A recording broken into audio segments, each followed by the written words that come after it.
alta, dos cabelos cacheados. Na metade eu considero cabelo curto aqui, mas é médio, como dizem, cacheados. Estou com a blusa verde, minha guia e um fone de ouvido. Uso óculos, estou com batom vinho.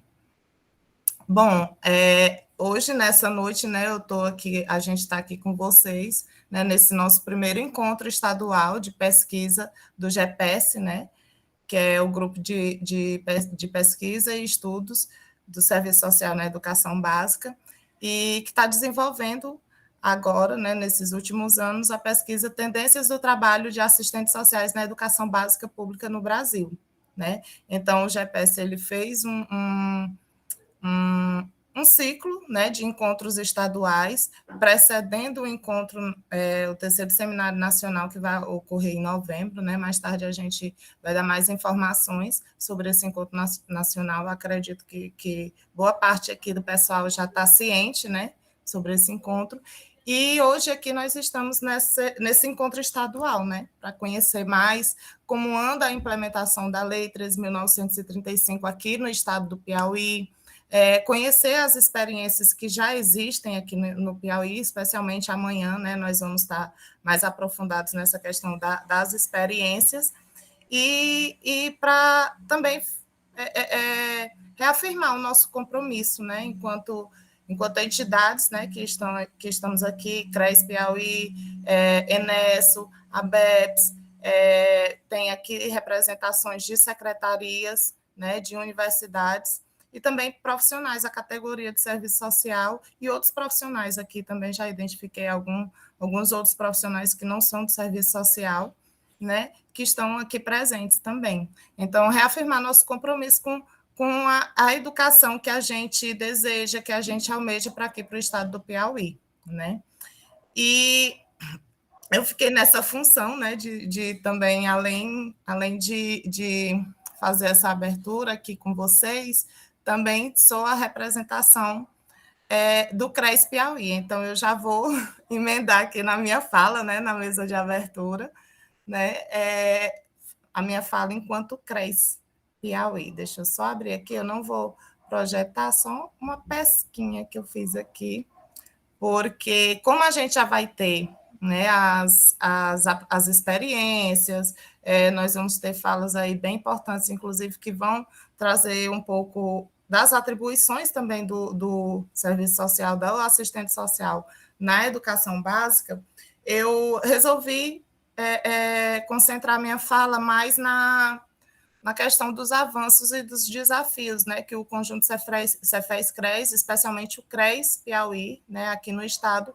tem caminhado, né, tem identificado nesses últimos anos, né? Então, assim, para começar, né, eu queria colocar esse meu lugar de fala, né, como eu já disse, eu sou Fabiana, sou assistente social formada pela UFP em 2010, especialista em serviço social na educação, né, pós-graduando agora em impactos da violência na escola, né? Sou trabalhadora também da educação básica no município de São João do Piauí desde outubro de 2019, inclusive antes mesmo da implementação da lei, né, 13.935, e também atuo como assistente social também na equipe multiprofissional na 12ª Gerência Regional de Educação, né, da SEDUC, que também fica em São João do Piauí, e lá eu comecei agora, já recente, já em abril de 2023, né. Sou conselheira do CRES Piauí, estive na gestão 2020 até 2023 e continuei, né, nesse desafio de 2023 até 2026. Então, assim, essa minha fala vai estar muito a partir de 2020 para cá, né, que é quando eu estive enquanto conselheira do CRES, né?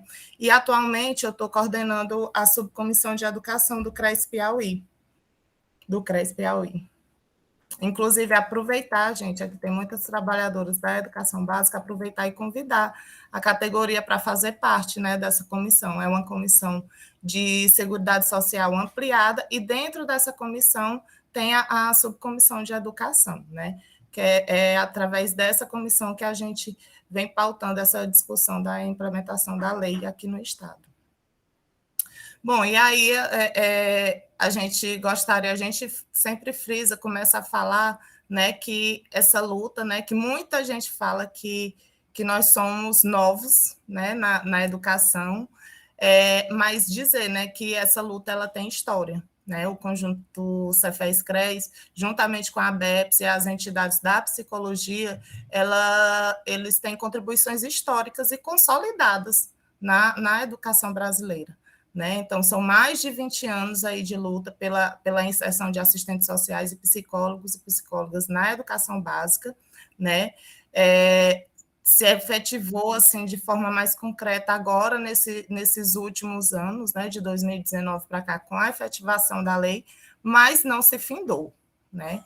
E aí a gente destaca assim, essas últimas 3 legislações, né? Que é a Lei 3.935, de dezembro de 2019. Depois teve a Lei 14.113, de dezembro de 2020, que foi um marco, né, para a gente, uma grande vitória, que foi quando nós entramos no Fundeb, né, nos 70%. E aí foi uma grande vitória, foi o reconhecimento mesmo da gente como enquanto profissionais da educação, né? No entanto, teve a Lei 14.276 de dezembro de 2020, né? Um ano depois, que foi que é a reformulação do Fundeb, né? Que aí foi assim uma grande, não digo não coloco como derrota, mas foi um recuo, né, que a gente teve, que aí a gente saiu dos 70% e fomos para os 30%, né? Que não é o que a gente quer, né? A gente quer ficar nos 70%, que haja esse reconhecimento também através do financiamento, né, que nós somos profissionais da educação básica. E, assim, nós temos uma série de marcos legais e documentos que se relacionam com a temática da educação dentro mesmo do serviço social, né? Temos a lei de regulamentação da profissão, nós temos a questão da lei 12.317, né, que trata sobre as 30 horas do assistente social, o nosso código de ética profissional. Nós temos os subsídios para a atuação de assistentes sociais na política de educação, né? A própria LDB também é um marco legal que dá suporte para a nossa atuação na educação básica, né? Nós temos a PNE, enfim, o Estatuto da Criança e do Adolescente. Então, assim, são uma série de legislações, né, que dão suporte para a nossa atuação. Isso nós não podemos perder de vista, inclusive todo esse marco legal ele está descrito naquele manual. Não sei aqui se todo mundo conhece, né, já aquele manual do Conjunto Cefez-CRES com as entidades da psicologia, né, que foi feito nesses últimos anos. Então, lá naquele manual, a gente já vem descrevendo também esses marcos legais, que é o que direciona também a nossa atuação, né? E assim, os avanços, né? O que a gente traz nesse escopo do conjunto mesmo Cefez-CRES, né? Então, são todos esses acúmulos que eu falei até já um pouco aqui para vocês, né? Dos subsídios para a nossa atuação. Tem um Cefez Manifesta também muito importante, gente, que é o Cefez Manifesta, que é Assistentes Sociais Trabalhadoras e Trabalhadores da Educação, um material que foi produzido em 2022, né, na oportunidade da CONAP, né, que foi que inclusive a gente aponta como um outro avanço, que foi justamente a participação do conjunto Cefez-CRES, da ABEPS, das entidades da psicologia na Conferência Nacional Popular de Educação, né, que foi em julho de 2022, e o CRES Piauí participou. Eu estava lá, né, infelizmente a gente não conseguiu articular muitos CRES, né, para ir, mas foram alguns CRES, eu lembro foi CRES Piauí, CRES Pará, CRES RN, né, que a CONAP foi lá no Rio Grande do Norte, CRES Santa Catarina, e eu não lembro se teve outro, mas acho que não. Então, só conseguimos essa pequena articulação, mas, assim, foi um momento muito importante, né, para a luta.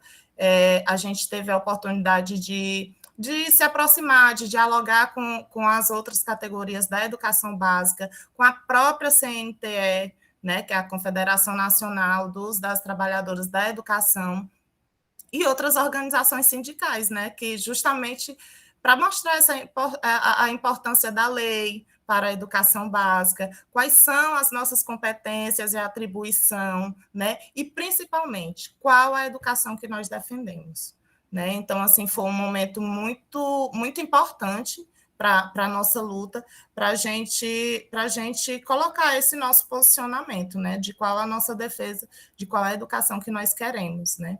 E também um avanço os diálogos que a gente tem construído com grupos de pesquisa, especialmente agora o GEPES, né, que é um importante diálogo, assim, esse evento hoje é muito importante, é um marco, especialmente aqui no Piauí, é um marco muito importante para a gente no Piauí, para a gente tentar alavancar mais a implementação da lei, né? E eu costumo dizer que nós aqui no Piauí, de 2021 para cá, né, a gente tem avançado bastante, tem identificado muitos profissionais atuando na educação básica, e a gente já tem que começar a se preocupar também como nós estamos sendo inseridos, né? Estamos nos inserindo também nesse espaço, né, de trabalho, porque isso daí também é importante, né? A gente não pode desconsiderar várias fragilidades, né, que a gente tem e que a gente precisa ter um direcionamento, né, para isso. Tem também um avanço, né, que o conjunto Cefez-CRES aponta, um levantamento sobre curso de graduação e pós-graduação com disciplinas sobre a temática da educação básica. E também na CONAP, a gente teve um diálogo muito importante, né, com a Procuradora da República, que ela se comprometeu em mobilizar promotores de todo o país, né, para a implementação da lei, né, especialmente aquelas com as coordenadorias operacionais de direitos humanos e educação. Inclusive, esse diálogo foi a BEPS, né? Inclusive foi o Wagner que estava lá, e o Wagner Amaral, e ele fez esse diálogo com essa procuradora, foi um diálogo muito importante. E eu não sei se por coincidência, né? A CONAP foi em julho, acho que foi julho de 2022, foi isso. E não sei se por coincidência, né? Mas aqui no Piauí, em abril de 2023, né, tem uma nota técnica do Ministério Público, justamente do Centro de Apoio Operacional de Defesa e Educação e Cidadania, né, que é o que a gente chama de CAUDEC, né, que é liderado pela doutora Flávia Cordeiro. E nessa nota técnica, ela já traz essa orientação, né, para os municípios, né, assim, traz essa orientação para os promotores das comarcas para verificar e cobrar das secretarias municipais de educação o fortalecimento emergencial dos setores de mediação de conflitos e implementação da Lei 3.935, né. Isso também a gente tem que destacar que isso se deu muito naquele contexto, né, de aumento das violências, né, da ANAI contra as escolas, né, naquele momento de caos, mas teve essa nota técnica que foi muito importante, principalmente para os municípios, né, para entender essa necessidade de ter esses profissionais nas escolas, né. E aí, quando a gente vem, né, mais especificamente para o CRES Piauí, a gente já traz como avanços as experiências que a gente tem, né, de assistentes sociais na educação básica. A gente teve um teste seletivo em 2021 no estado, né, e em municípios a gente já teve concurso, a gente já visualiza concursos para a área da educação, né, para as secretarias de educação, testes seletivos e contratos, né, também, mas a gente já identifica profissionais atuando na educação básica aqui no estado, né. Nós tivemos também uma carta aberta à comunidade sobre a Lei 13.935 e sobre o Fundeb, foi justamente naquele momento de articulação, né, de sensibilização para o Fundeb, nós fizemos essa carta aberta para a comunidade, muitas entidades aqui no Piauí assinaram, e foi um avanço importante, né. No teste seletivo que o Estado fez em 2021, eles lançaram um teste seletivo com a carga horária de 40 horas para assistentes sociais, né? E aí, nesse momento, o CRES Piauí articulou e conseguiu garantir o cumprimento das 30 horas, né? Na SEDUC, através de uma liminar, né? Teve também a participação em audiências públicas, especialmente em Parnaíba e em Teresina, né, sobre a temática, diálogos com vereadores, né, para articulação e apresentação da minuta de lei em Teresina, diálogos com secretários e secretárias municipais de educação para apresentação da minuta de lei, para tratar sobre a necessidade de criação de cargos, né, nas secretarias de educação. E isso, para essas situações, a gente dialogou com Teresina e com São João do Piauí, né, que é o município onde eu atuo profissionalmente. E a gente teve também a nossa contribuição, tanto o CRES, né, como o CRP, num estudo realizado em 2021 pela SEMEC para a criação de cargos e vagas para o concurso público, né? E em maio, agora já desse ano, em maio de 2023, assistentes sociais de um outro concurso que teve algum tempo atrás, que inclusive já estava prestes a vencer, essas profissionais elas foram nomeadas e lotadas na SEMEC, né, onde está sendo criado o Núcleo de Serviço Social e Psicologia. Né? Então, a gente aponta também como um avanço importante, o CRES Piauí esteve nessa articulação junto com essas profissionais para conseguir essa lotação, né? E aí, junto com isso, também veio recentemente, né, a Câmara Municipal de Vereadores de Teresina aprovou a lei de criação de cargos, né, com a previsão com os cargos, né, a criação de cargos de assistentes sociais e psicólogos na educação, e com a previsão de concurso para 44 vagas, né, para assistentes sociais, que a previsão é que esse concurso saia agora. Eu vi hoje nas redes sociais, hoje não, ontem, né, o secretário divulgando que a previsão é que o edital saia até o próximo mês, né? Aí já tem muitas profissionais esperando esse concurso e realmente vai sair, né? Então, assim, para vocês verem que a gente vem aí desde um diálogo desde 2020, 2021, a gente apresentou esse estudo, né, para eles, e o concurso tá para sair agora, né?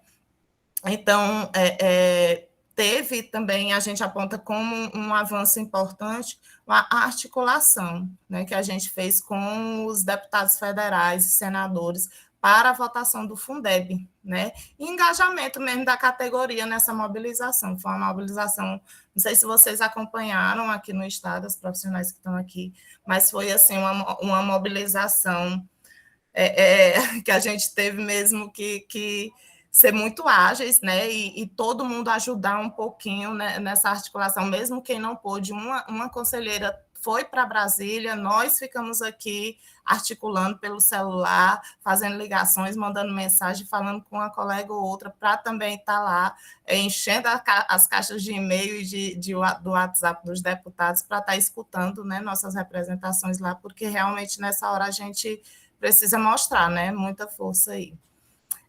Nós tivemos também diálogos com a PPM, com o Undime, com a coordenação estadual da UNCM, que é a União Nacional dos Conselhos Municipais de Educação, né, que é muito importante, a nossa participação em conferências municipais e estadual de educação, para também estar pautando a lei, né?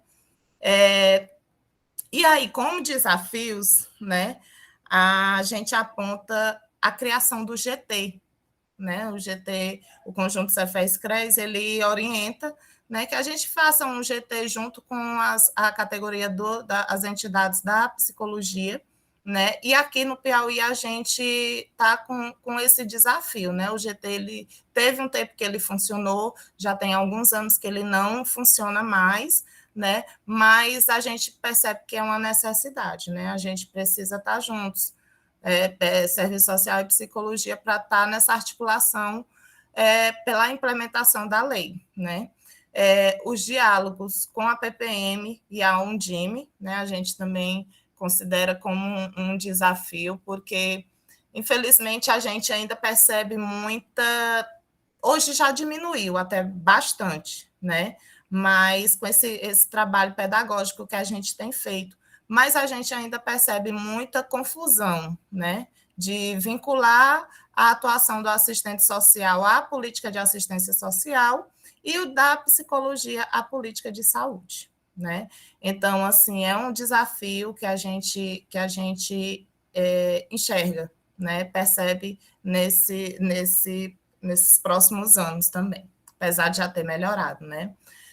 A gente coloca também como desafio a política nacional de atenção psicossocial nas comunidades escolares, né? Que é um projeto de lei que ainda está aí transcorrendo, que o número é 3.383, né? Então, assim, é um projeto de lei que a gente entende que pode trazer um pouco de confusão, justamente daquilo que eu coloquei, né, de entender a psicologia mais para a política da saúde, enfim, pode trazer aí alguns prejuízos, né, para essa nossa inserção. E aí, como desafio, a gente também, eu coloquei algumas questões como avanço, mas também como desafios, porque ainda não estão superadas, né? Eu falei lá como avanço a questão da garantia das 30 horas na SEDUC, mas, infelizmente, nesses últimos dias, a gente recebeu, né, com muita surpresa até, e a gente está analisando essa questão, a liminar foi derrubada, né? A gente precisou judicializar naquele momento, né, a questão a garantia das 30 horas, e agora a liminar foi derrubada, né? Então, a gente percebe isso assim como algo grave, né? E aí a gente precisa ver quais serão as estratégias que a gente vai lançar a mão aí para fazer esse enfrentamento, né?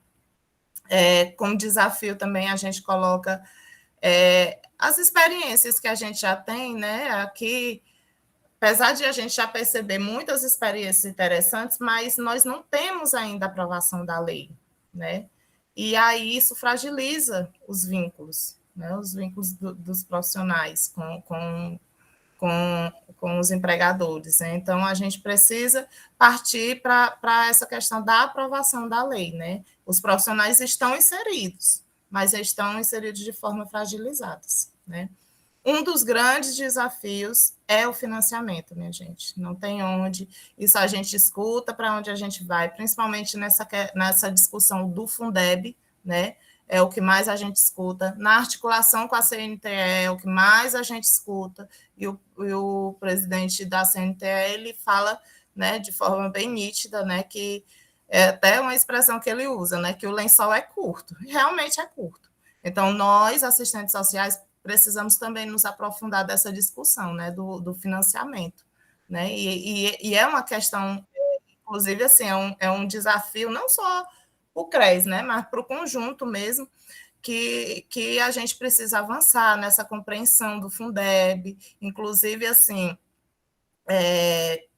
em 2024, né, final de 2024, vai ter uma nova discussão sobre o Fundeb, né?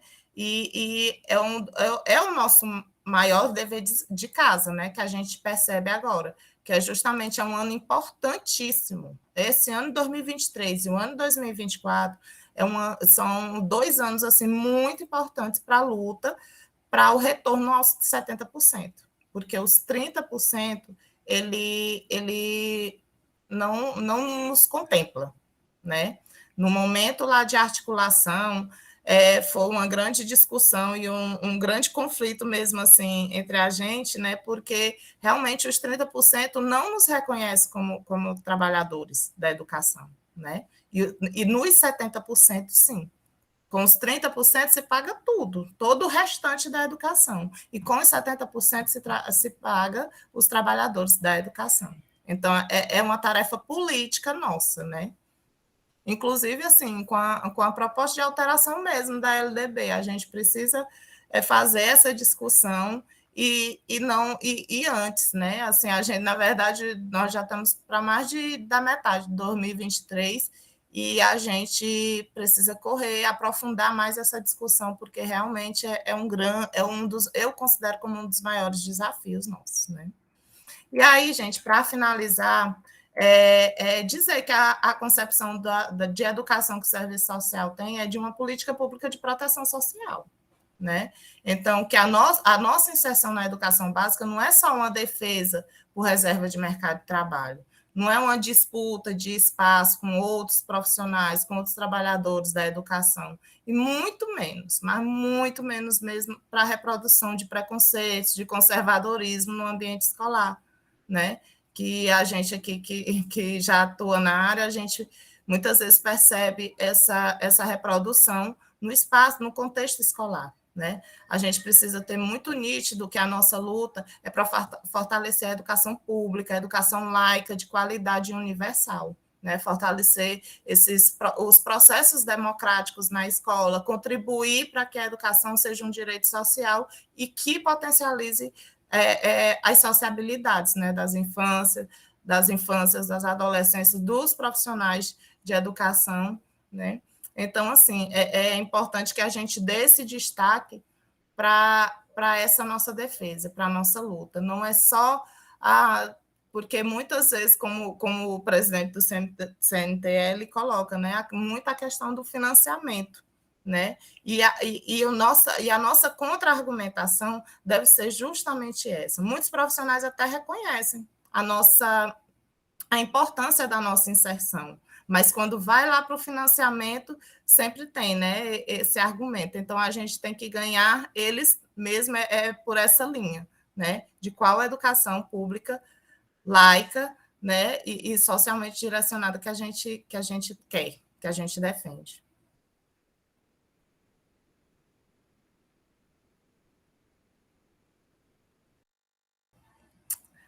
Agora, professora Rose, acho que a gente poderia ir logo para a sua fala, depois vem o João da Enesso, né?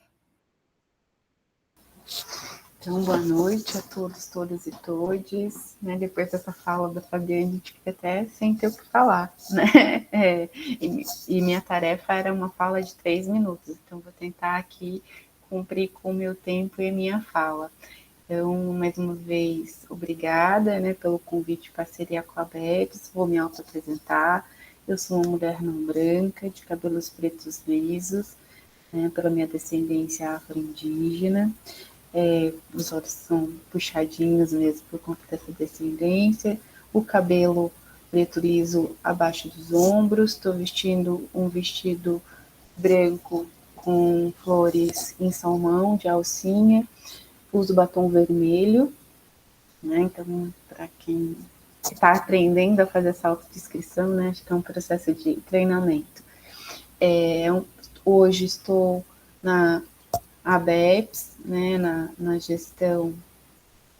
Calma aí, gente, eu tenho que ver a colinha aqui, porque o nome da gestão é grande.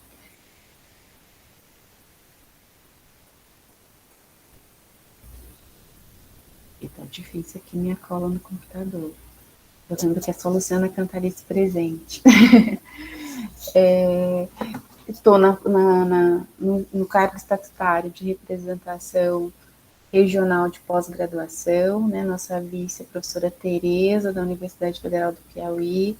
É um prazer, né, estar mesmo que virtualmente junto ao grupo do Piauí. Há menos de um pouco mais de um mês nós estávamos aí na oficina regional da BEPS, gente no calor de Teresina, né? Não o calor só do sol, mas o calor afetivo das pessoas, a acolhida, uma terra muito boa, não a conhecia. Foi um prazer estar com vocês. E acho que parabenizar, né, o GPFEPS, que vem aí já no nome da professora Elaine Bolorino, que é uma pessoa que é de luta há muito tempo pelo serviço social na educação, estudiosa da área. Quero cumprimentar aqui todos do grupo, assim como a iniciativa do CRES, Piauí, né, pela trajetória que a Fabiana já colocou aqui, não preciso repetir. Desejar a todos e todas e todes um excelente debate, né, para não desistir da luta.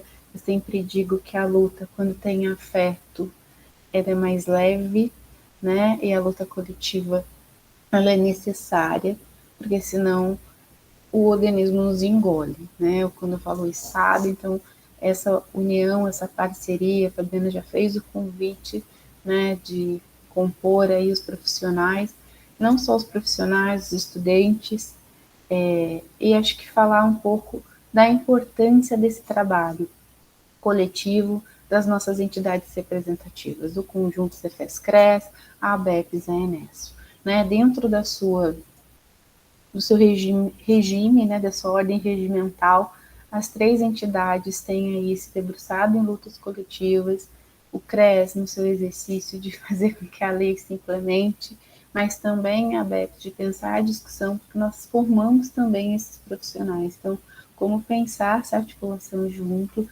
e a Enes, o quão importante é, né? Porque os estudantes também têm que se fazer presente, têm que ter vez e voz, porque serão futuros profissionais.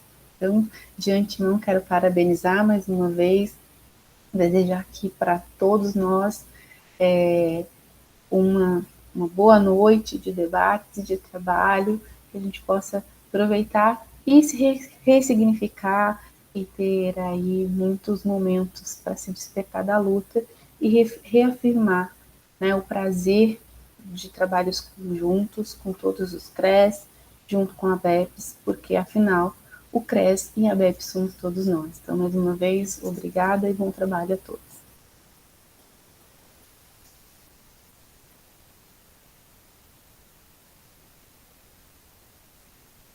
Obrigada, professora Rose. A gente se encontrou aqui na oficina. O João, cadê o João? Olá, boa noite. Você consegue me ouvir? Conseguimos sim, João. Eu vou evitar ligar o vídeo por conta da internet, que eu creio que vai acabar atrapalhando um pouco. Mas, começando a minha autodescrição, eu sou uma pessoa não binária, tenho cabelos pretos enrolados até a altura do ombro, estou vestindo uma blusa preta, sou coordenador de formação da NFR1, que abrange o estado do Piauí, sou graduando em Serviço Social na UFPA, na Faculdade Federal do Pará, e faço parte da subcomissão de formação profissional do CRES do Pará. Eu trago um pouco de fala de reflexões nessa mesa de abertura. Quero agradecer o convite, estou muito feliz de participar. De como a educação em si, né, ela é presente dentro do fazer profissional do assistente social desde muito tempo, né, desde os primórdios da profissão. E hoje em dia, falar sobre orientação, falar sobre a orientação para a autonomia do usuário, a gente está falando de educação. Então, visto isso, eu não consigo perceber, né, por que o profissional, o assistente social, não está inserido de fato dentro da educação pública. Nós precisamos cristalizar, né, nosso fazer profissional, precisamos cristalizar, enquanto graduando também, né, dentro da graduação, quais são os caminhos, né, que os futuros profissionais possam pegar para que a gente consiga, sim, ser inserido de fato nesse mercado de trabalho. Eu venho trazer também algumas experiências dentro do estágio. Eu estagio no Hospital de Clínicas aqui do Pará. Só que dentro das demandas dos estudantes da graduação aqui na UFPA, eu percebo que a inserção no estágio obrigatório em educação ainda é difícil, ainda é dificultada por conta dessa fragilidade dos vínculos, né? Então, é algo a se pensar, é algo que também deve ser colocado em estudo, né, alguns pontos para que nós podemos seguir com essa luta, né? Também venho falar um pouquinho sobre como é difícil, né? Como eu sou muito feliz por ter essa iniciativa, por estar acontecendo esse evento, né? Porque, sim, é difícil, é uma luta que começa aos poucos, que está ganhando forma e força agora. Eu acredito que é muito importante para os futuros profissionais e para os profissionais já graduados, né, que isso seja a linha de frente para que a gente ganhe força, para que a gente consiga cristalizar a nossa fazer profissional na área da educação básica. E é isso. Muito obrigado.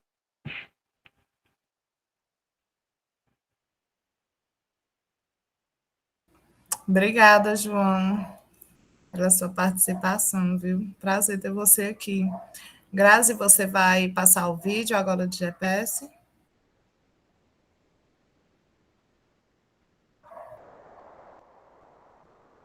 Grazi, tá me ouvindo?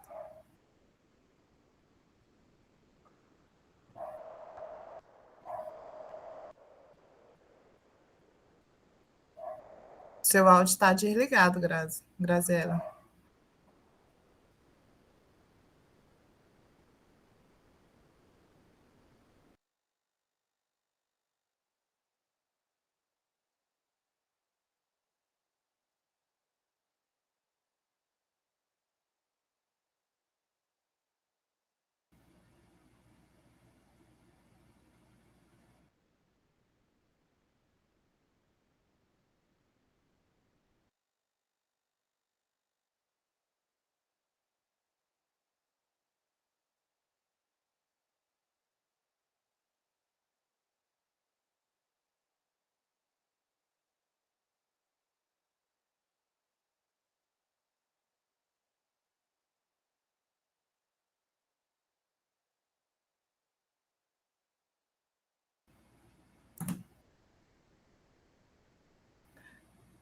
A Laiane levantou a mão. Pode falar, Laiane, enquanto a Grazi tenta resolver aqui a questão.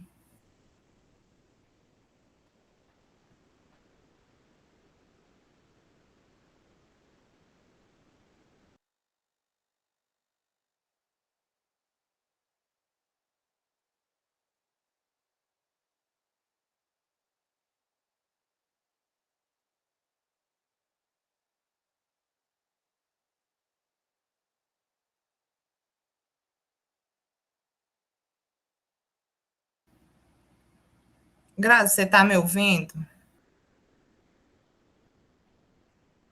A gente não te escuta.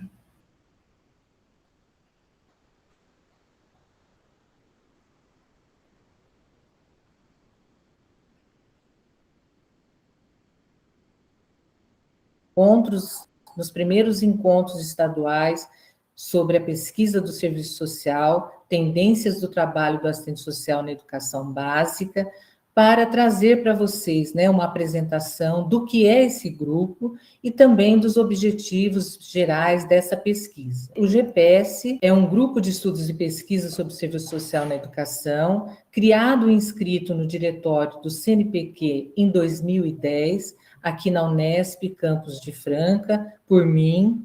É um grupo interdisciplinar que tem participantes da graduação, da pós-graduação, profissionais de serviço social e de outras áreas relacionadas à educação, tais como docentes, psicólogos, pedagogos e demais profissionais interessados nesse tema. O GPS ele é interinstitucional, essa é uma particularidade. O que significa isso? Que ele articula 3 universidades, a Unesp, campus de Franca, Universidade Estadual Paulista, a UERJ, do Rio de Janeiro, Universidade Estadual do Rio de Janeiro, e a UFABA, da Bahia, Universidade Federal da Bahia. Nessas universidades, nós temos também outros coordenadores que compõem comigo esse grupo de pesquisa. A nossa coordenação é uma coordenação coletiva. Então, na UERJ, nós temos o professor doutor Ney Luiz Teixeira de Almeida, o professor doutor Carlos Felipe Moreira Nunes Moreira, temos na Universidade Federal da Bahia a professora Adriana Freire Pereira Ferriz. Então, esse grupo de coordenadores fazem uma gestão coordenada do grupo de pesquisa sobre serviço social na área da educação. Vou contar para vocês um pouquinho das linhas de pesquisa do GPS. A primeira, política de educação por níveis de ensino, educação básica, ensino superior e todas as modalidades de ensino, educação especial inclusiva, educação rural, educação indígena e educação profissional. A segunda linha é a produção de conhecimentos referente ao serviço social na área da educação. A terceira linha é a organização e movimentos sociais na área da educação. E, por fim, a quarta linha, trabalho profissional do serviço social na área da educação. Agora eu vou comentar com vocês, de forma bem geral, do que se trata a pesquisa do GPS integrada, que é intitulada Tendências do Trabalho do Assistente Social na Educação Básica Pública no Brasil. Por que o interesse do GPS em construir essa pesquisa? Primeiro, pela luta, né, para aprovação e implementação da Lei 13.935/2019, que dispõe sobre a prestação de serviços de psicologia e serviço social na rede pública de ensino. Como todos sabem, essa categoria profissional, através do conjunto Cefes-CRES, ABEPS, Enesso, tem realizado um movimento amplo para a aprovação dessa lei e agora para a implementação dessa lei em todo o território nacional. Esse trabalho, ele também foi realizado a partir da verificação, da constatação que o conjunto Cefes-CRES não tinha um mapeamento da presença dos assistentes sociais que atuam na área da educação básica pública em todo o território nacional.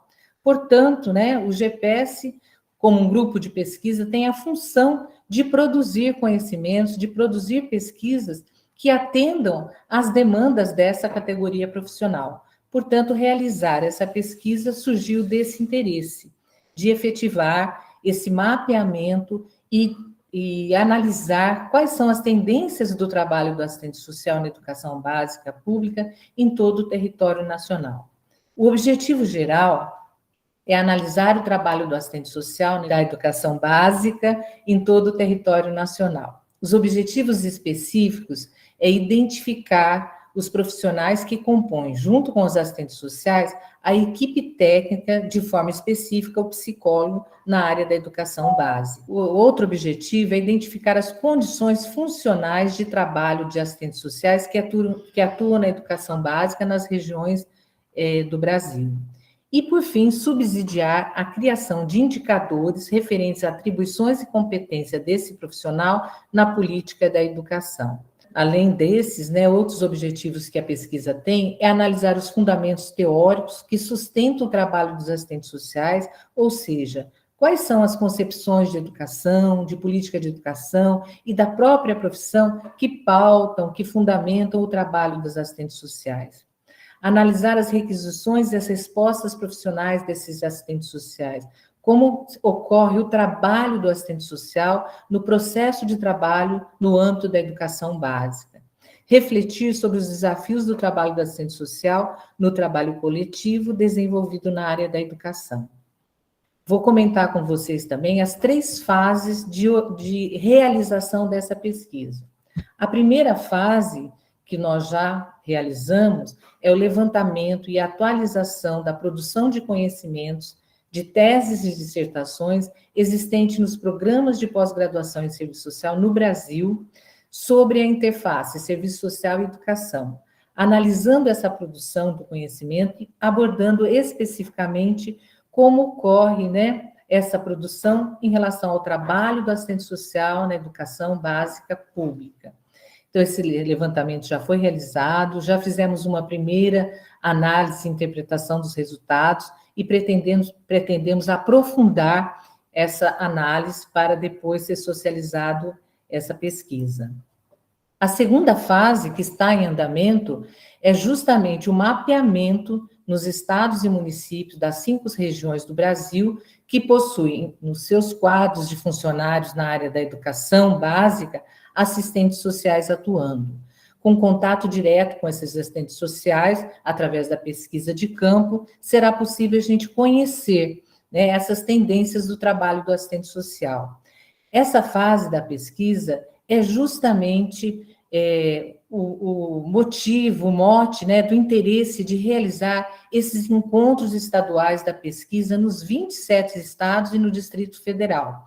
Essa atividade ela está sendo realizada em 2 etapas, para dividir esse número de estados em 2 momentos.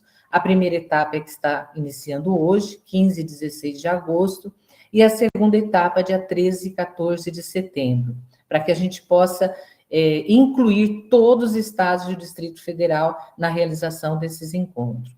Nessa fase, eu quero, registrar a valiosa contribuição das entidades representativas do conjunto Cefes-CRES, ABEPS, Enesso e colaboradores integrantes do GPS ou parceiros dessa atividade. Sem esse grupo de pessoas, sem esses colaboradores, seria impossível realizar essa audaciosa pesquisa e principalmente nesse momento desse mapeamento.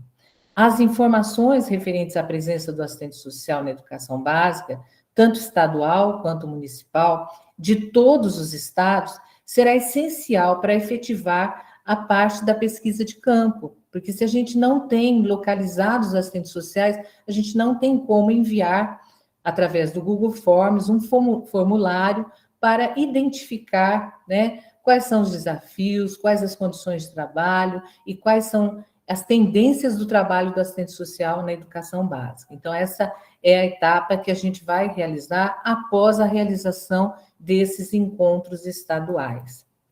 A terceira fase da pesquisa é a socialização dos resultados da pesquisa através de relatórios que serão enviados para o conjunto Cefes-CRES, a BEPS e para a Enesso, e da organização de e-books, de artigos, para que todos possam, né, ter contato com as informações que nós coletamos nessa fase da pesquisa, né, na realização da pesquisa. Temos também a intenção de realizar cursos de formação permanente, através de um processo de sistematização da experiência profissional nas regiões Norte, Nordeste, Sul, Sudeste e Centro-Oeste. Gostaria também, nesse momento, aproveitando a oportunidade, de convidar todos, todas e todos para participar do 3º Seminário Internacional do Serviço Social na Educação e 7º Fórum do Serviço Social na Educação, organizado pelo GPS, que será realizado nos dias 7, 8 e 9 de novembro de 2023, na Unesp Campus de Franca, de forma presencial. O evento contará com a participação de assistentes sociais, educadores dos países, né, da Europa, será Espanha e Portugal, dos países da América Latina, que será Argentina, e da África, que será Angola. Além de todo o debate que nós iremos fazer em relação à educação básica, ao serviço social na educação básica, e a socialização dessa primeira etapa da pesquisa bibliográfica que eu comentei há pouco com vocês. Agradeço imensamente a participação de vocês, a participação de todos que estão aqui. Mais uma vez agradeço ao Conjunto Cefes-CRES, a BEPS, Enesso e a todos e todas e todos colaboradores, estudantes, né, de serviço social da graduação, da pós-graduação e profissionais integrantes deste grupo que não têm medido esforços para que aconteça esses eventos para mobilizar essa segunda etapa da pesquisa que nós estamos realizando.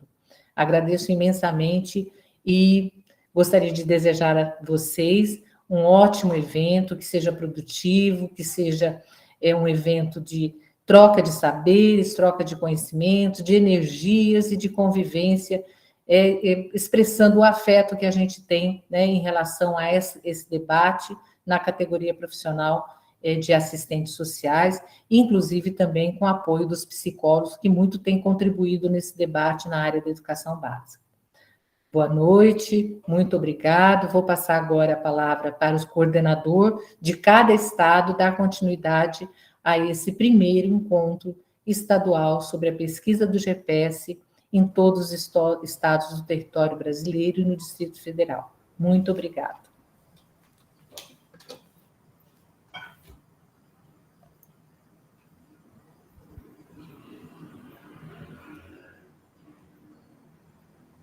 Bom, gente, aí tivemos a fala da professora Liana, né? O vídeo, como a professora Rose já colocou aqui, ela é uma referência, né, para a gente que atua na educação.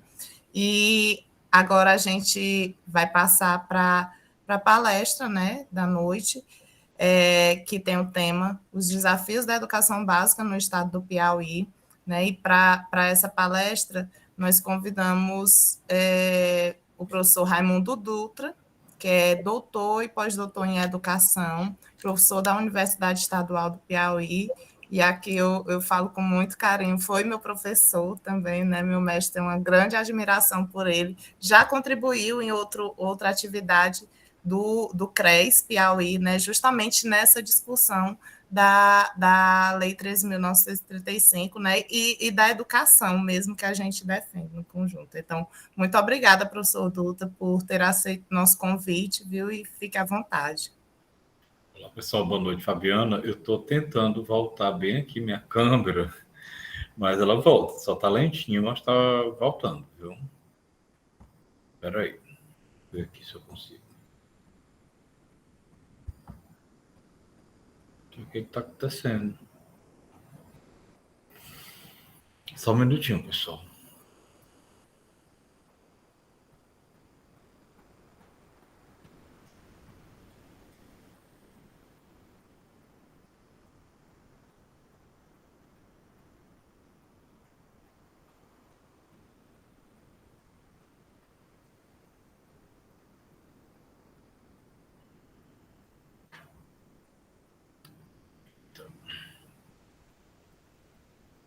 Estava normal ainda há pouco.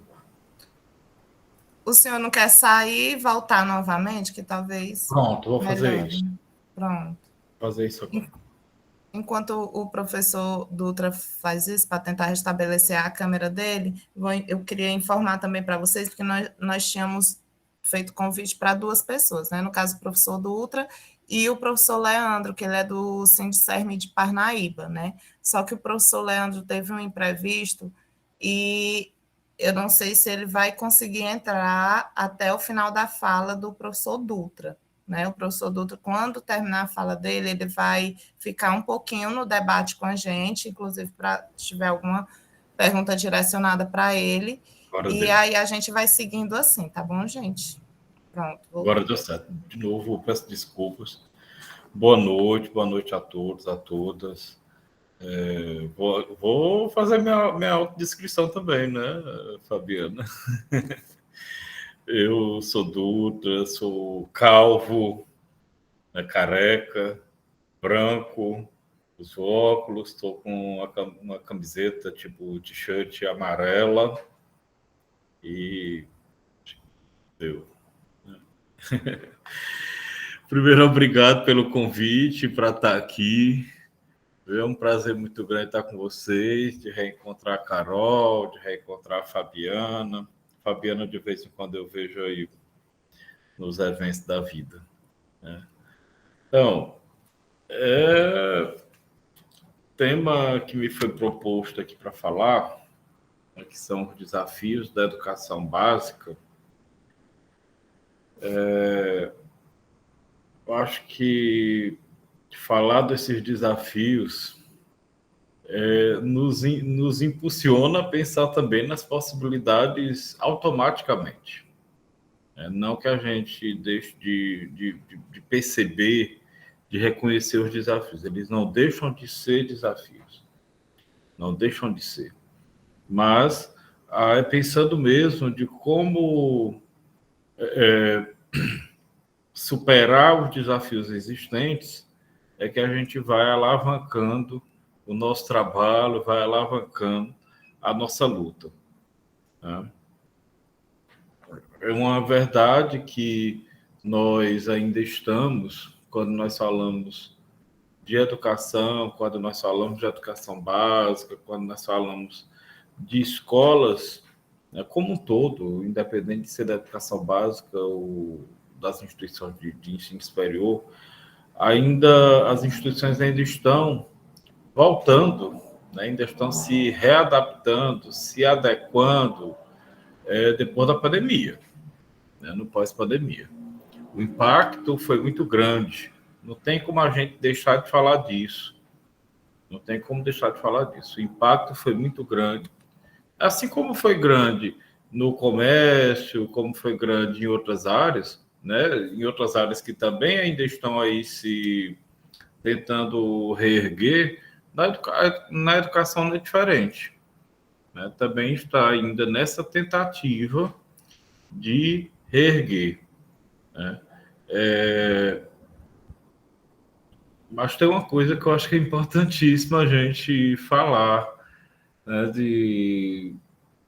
do que a pandemia deixou, né, diria que de legado, talvez legado mesmo, que foi uma tomada de consciência coletiva de que os problemas educacionais, eles estão muito atrelados, estão muito ligados às desigualdades sociais.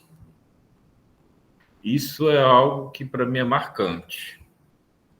Marcante mesmo. Porque desde o início da pandemia, quando nós começamos a discutir, quando nós começamos a conversar, a debater sobre como que ia ficar a educação, como que iam ficar as escolas, que a gente tratava disso, das desigualdades. E isso eu acho que ficou. Problema educacional, antes de tudo, é um problema de desigualdade social. Então, eu estou colocando isso logo assim de cara, para que vocês possam perceber a relação que tem, né, a relação que tem a educação básica, as escolas, com o serviço social. Embora a escola não seja uma instituição de assistência social. Me corrijam aí se eu estiver falando besteira, né? A função social da escola não é ser uma instituição de assistência social, mas a escola, como ela tem a função social de promover a aprendizagem, de ensinar, e nós tomando o conceito de aprendizagem, tomando o conceito de ensino de forma ampla, como realmente o é, não tem como desvincular isso, do que faz do trabalho do assistente social, né? Não tem como a gente desvincular também as aprendizagens, que é o papel, a promoção das aprendizagens, que é o papel da escola, não tem como desvincular isso também de toda a rede de proteção que existe em uma região, em um município, em um bairro, porque quem aciona essa rede? Na maioria dos casos, na maioria dos municípios, na maioria dos casos mesmo, quem aciona inicialmente é a escola. Então, não tem como desvincular a escola do assistente social. Por que a escola? Pela capilaridade que ela tem, por conta da escola diariamente, cotidianamente, ter contato com as famílias, né? Esses contatos diários que a escola tem, então é ela que geralmente que aciona, né, a rede de proteção. Então, digo isso para, mais uma vez, reforçar o quanto que eu acho que é importante e o quanto que eu vejo que há de relação entre o serviço social e as escolas da educação básica. Nós temos aí um dos grandes, talvez um dos grandes desafios que a educação básica tem, né, que as nossas escolas têm, seja o enfrentamento às violações de direitos, das mais diversas ordens, das mais diversas formas também de ocorrência, que vai desde a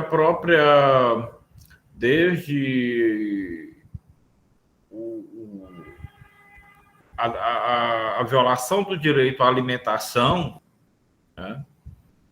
A violação do direito de moradia, a violação do direito à educação de qualidade, a violação do próprio direito de aprender. A violação do próprio direito de aprender. Então, esse é um grande desafio. Porque, culturalmente, né, e infelizmente, nós ainda estamos numa sociedade que considera que aos ricos tudo, aos pobres nada. Aos ricos, esses sim têm direito de aprender. Os pobres vão para a escola para merendar.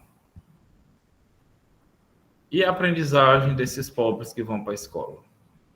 E o direito de aprender que eles também têm? Vai ser respeitado quando? Vai ser garantido quando? Então, esse, para mim, é um dos grandes desafios. Nós temos algumas experiências em alguns lugares aqui no Brasil, e poucos, em alguns e poucos, experiências em que os próprios dados do Ministério da Educação dão conta disso, em que as crianças pobres estão aprendendo. Né? Que as crianças pobres estão aprendendo. Mas isso precisa ser massificado, isso precisa virar rotina, isso precisa virar regra. Esse direito de aprender, né, sendo concretizado, sendo realizado. Sem precisar romantizar as coisas. Sem precisar romantizar. Apenas pensando mesmo em garantir. E isso passa, essa garantia do direito de aprender que as pessoas pobres, que as crianças pobres têm, que os estudantes pobres têm, passam pelo investimento na qualidade da educação básica. Nós estamos hoje já vivenciando uma época em que talvez o maior esforço dos gestores da educação não seja mais a promoção do acesso, né? Mas o maior esforço agora deve ser para garantir que quem entrou na escola ou que quem está entrando na escola possa aprender, possa permanecer lá. Inicialmente possa permanecer e possa aprender. Esse é o maior esforço. É isso que eu penso que as políticas públicas e as políticas educacionais, e é isso que eu estou vendo ocorrendo em boa parte dos lugares, pelo menos ou em boa parte dos governos, em nível de Ministério da Educação, a gente está vendo aí o Ministério se reerguendo agora, depois da destruição pelo qual passou, né? É um ministério que foi destruído, eu não tenho como dizer o contrário, e está se reerguendo, e nós estamos vendo que está buscando isso, né? Esse investimento na qualidade, visando a permanência das crianças na escola. Só se a criança não ficar na escola, ela não vai aprender. Então, primeiro tem que buscar essa permanência. Para que a criança pobre fique na escola, ela precisa de quê?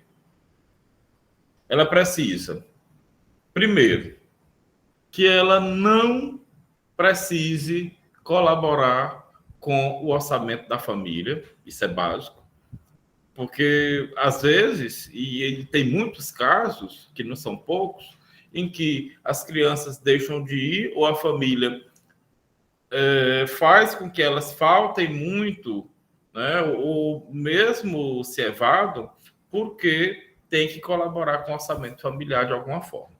Com trabalho infantil, com trabalho escravo, com algum tipo de trabalho. Então, isso aí precisa ser superado, né, para garantir essa permanência. Outra coisa que promove a permanência, alimentação. Alimentação em quantidade adequada e em qualidade adequada também. Não é só mais um lanchezinho, não.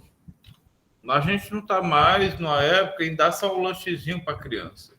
Mas, numa época, para que ela possa ficar na escola, precisa ser oferecida a essa criança uma alimentação numa quantidade adequada e com a qualidade de nutrientes que ela precisa, de forma que possa garantir a segurança alimentar dela.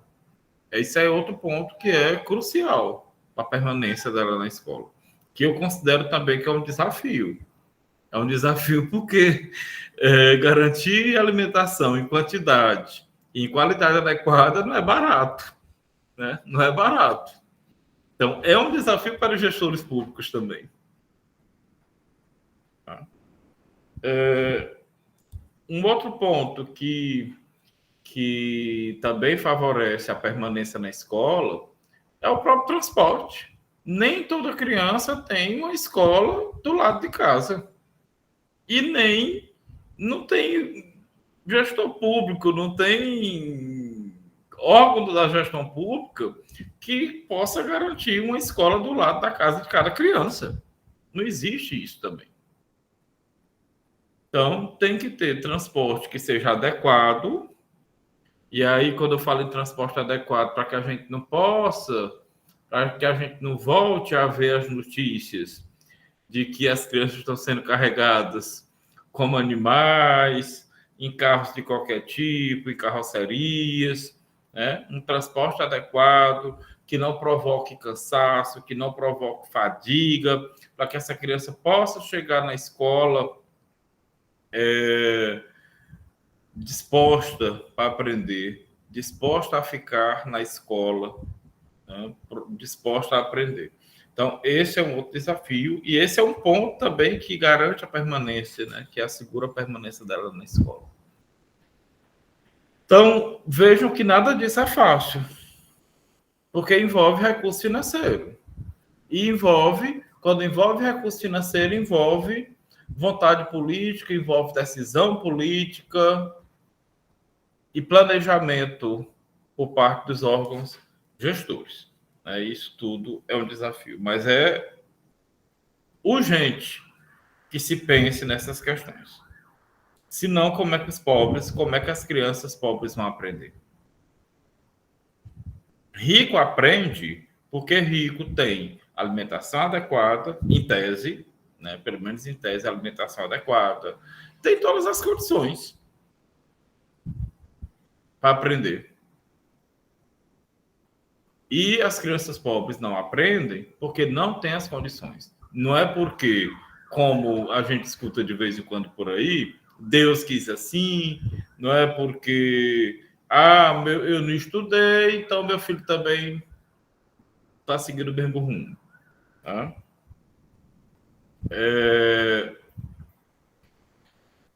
Se não tiver essa permanência, se a criança não permanecer na escola com essas condições aí, a escola não se torna, ela não vai se tornar um lugar de pertencimento, e para aprender, ela precisa ser um lugar de pertencimento.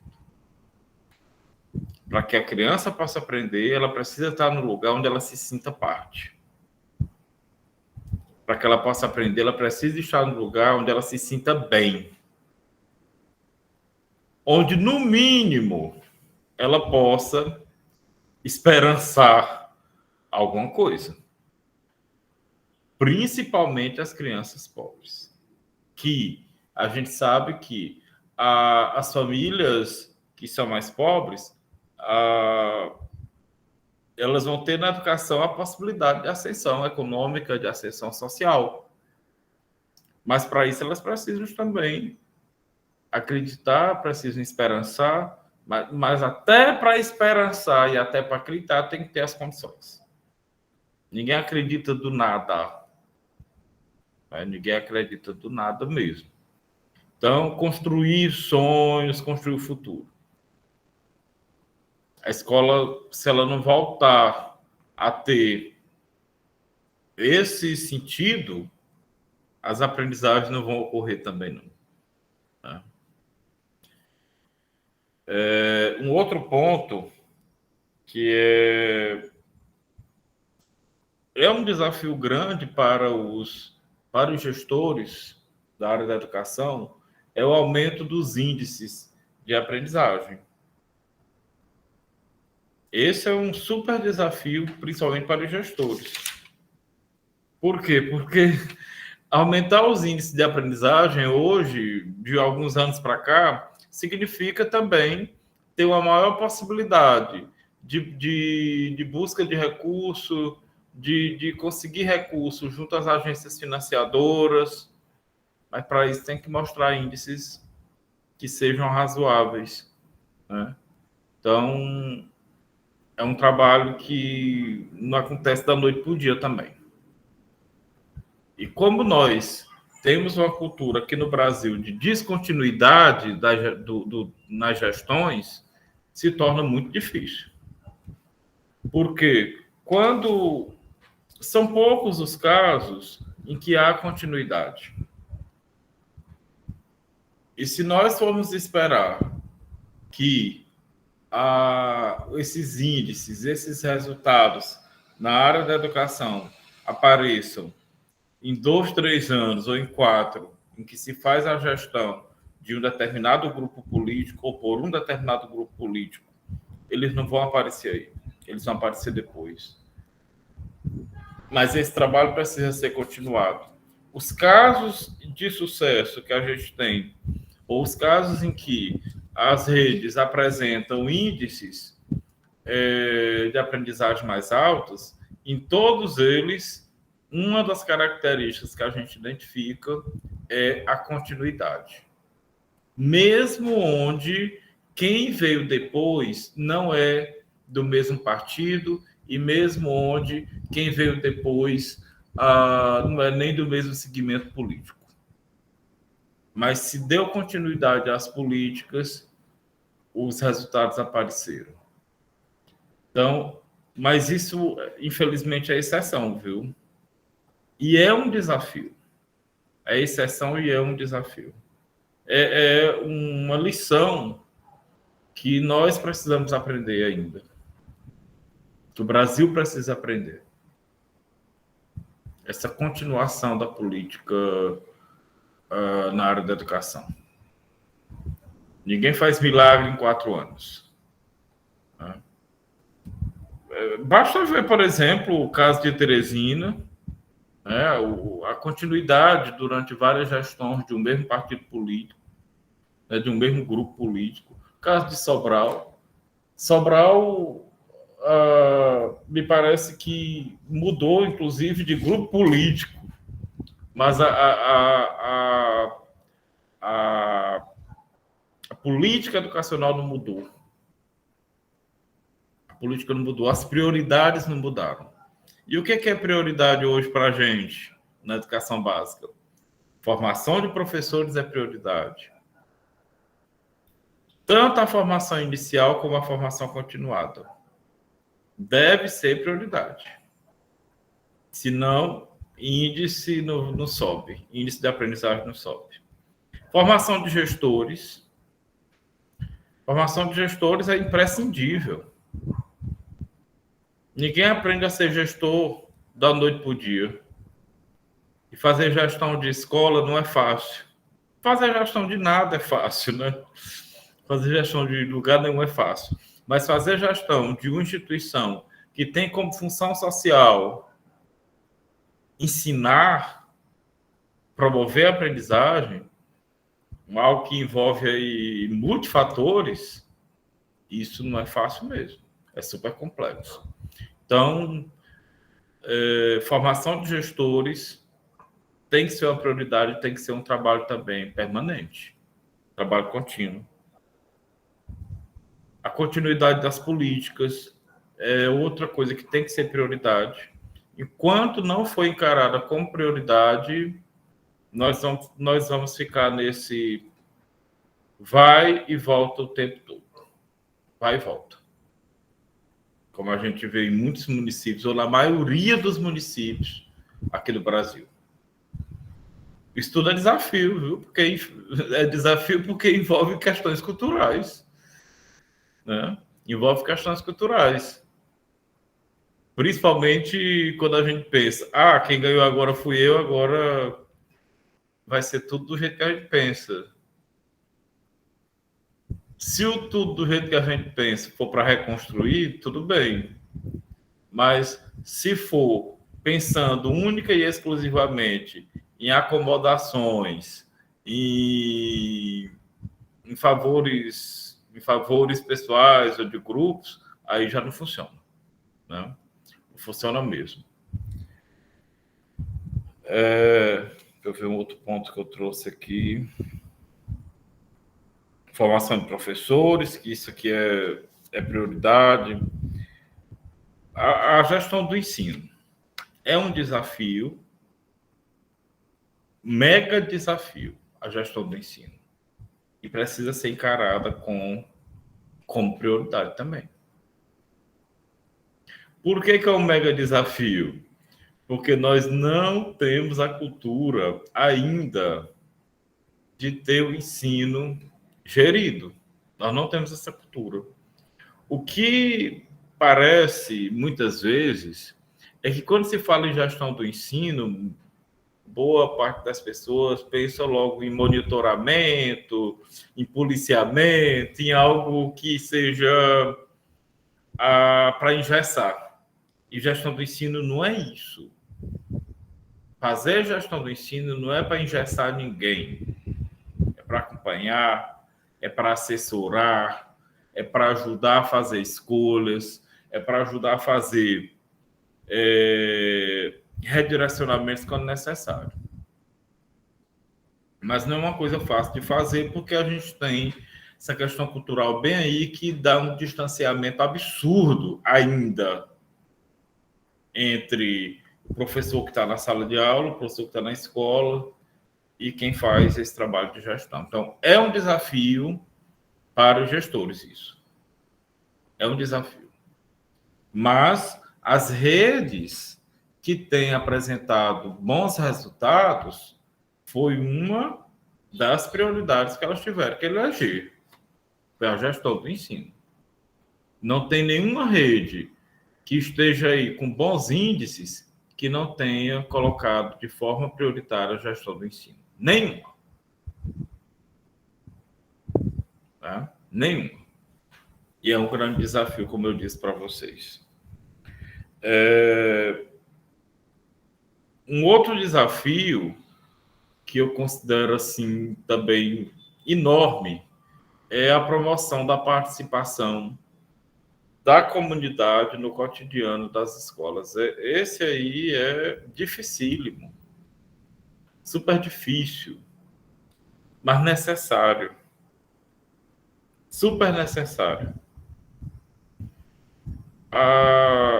Essa ideia de que a escola é um lugar fechado, é um lugar que não se relaciona com mais ninguém, com mais nenhuma outra instituição, ela é uma ideia muito, para mim, ultrapassada. Mas ela não é uma ideia ultrapassada pela coletividade. Não é. Ela é ultrapassada para alguns de nós que somos da área. Mas para a comunidade, para o geral, ela não é ultrapassada. Então, é um grande desafio essa participação da comunidade na escola, principalmente nas escolas públicas. Quando eu falo de participação, é de entender mesmo o cotidiano, de assumir da comunidade, e aí quando eu falo de comunidade, eu estou incluindo família, de assumir a sua função também, o seu pedaço nesse trabalho, a sua fatia nesse trabalho. A escola não consegue ensinar sozinha, não. A escola não consegue ensinar sozinha. Então, mas aí é um ponto que eu acho que, por exemplo, o pessoal do serviço social pode contribuir muito, né? Tem várias experiências aí no Brasil hoje que clareiam, né? Dá um pouco de luz nessa história da relação da escola com a comunidade. Principalmente quando a gente pensa em algumas escolas que estão em regiões periféricas, em regiões que têm ou que vivem numa situação de insegurança pública muito grande. E aqui e acolá a gente vê uma experiência que joga luz, né, em cima, luz e esperança, né, em cima disso para a gente nessa questão. Um outro ponto que é um desafio que eu considero, e esse é um desafio também, eu só estou falando de um desafio enorme aqui, né? Cada desafio que eu digo é um desafio enorme. A ampliação do acesso aos recursos tecnológicos. Esse é um mega desafio. Por quê? Porque recurso tecnológico ainda é um negócio muito caro. É caro para a gestão, é caro para a família. Não tem como a gente negar que as crianças pobres não têm acesso aos mesmos recursos que as crianças de classe média. Não tem como negar. Basta olhar para os nossos filhos, né? O que a gente faz a comparação de cara, né? Então, isso provoca distanciamento. Isso provoca distanciamento, isso provoca desigualdade, quer dizer, provoca não, aumenta a desigualdade, e é uma desigualdade que é aumentada nas outras oportunidades. Por exemplo, na hora de prestar um vestibular, na hora de um concurso público, na hora da seleção para uma vaga de estágio, na hora da seleção para um emprego, lá no mercado de trabalho, em todo lugar. Uma desigualdade que vai ser refletida em todos os lugares onde essa criança vai. Mas tem um ponto que eu acho que é crucial nisso também.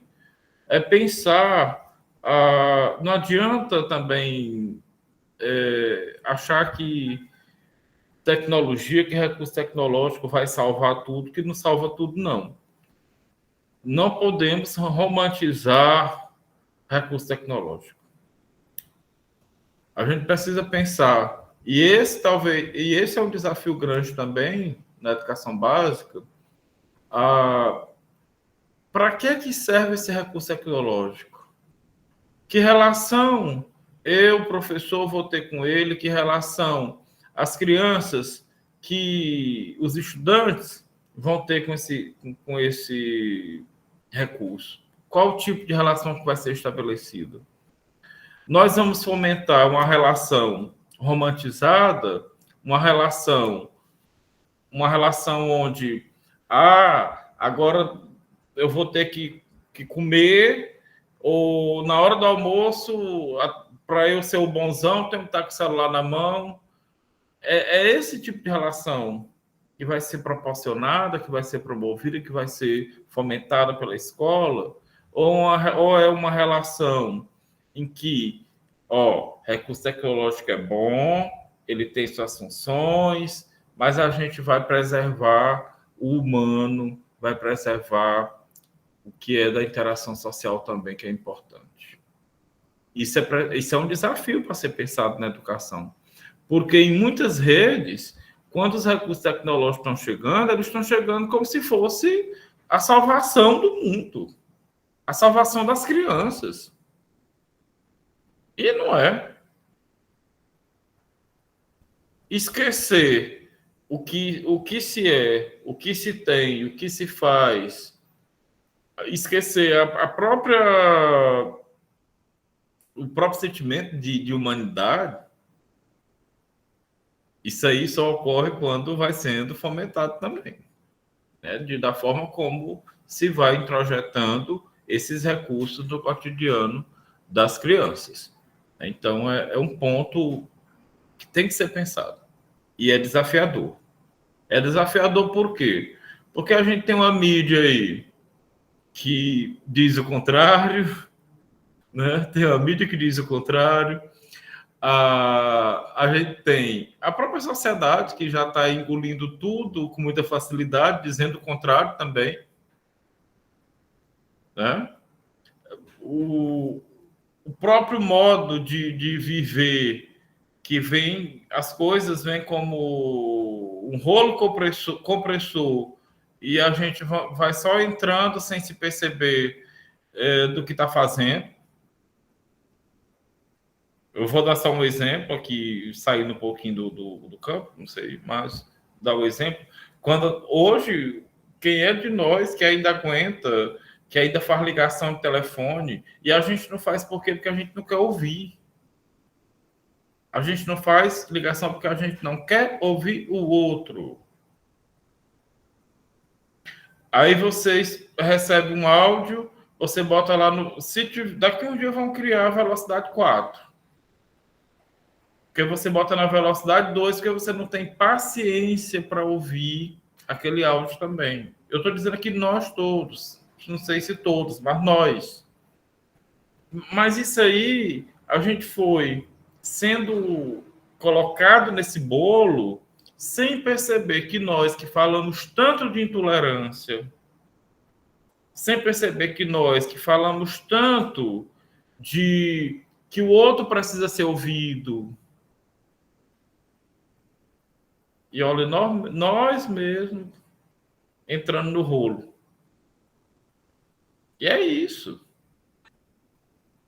Não adianta. Então, é o desafio de refletir sobre isso que a gente precisa enfrentar na educação básica hoje também, quando se fala de recurso tecnológico.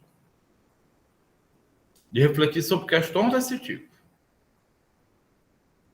Porque até nós, né, que pesquisamos, que tudo, de vez em quando, a gente está... De vez em quando, não. Muitas vezes, sem nos percebermos, a gente está aí no meio do bolo, né?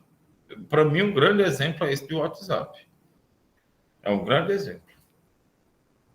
Aí eu pego uma faixa, vou lá, intolerância não sei o quê, vou brigar no Facebook, vou brigar no Instagram, mas eu não tenho paciência para escutar 1 minuto de alguém conversando comigo ao telefone.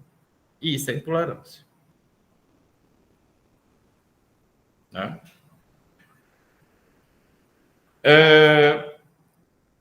Respeito aos professores. É outro grande desafio, gente. Outro grande desafio é esse respeito aos professores. Os casos de agressão a professor, os episódios que a gente tem... Os episódios que a gente tem visto, que a gente tem acompanhado aí, nas redes públicas, nas redes privadas, deixam bem claro o quanto que a autoridade do professor hoje, enquanto profissional, ela está um pouco comprometida, se não muito. Isso é um desafio. Desafio para os gestores, desafio para os profissionais, desafio para todo mundo. Desafio para as famílias.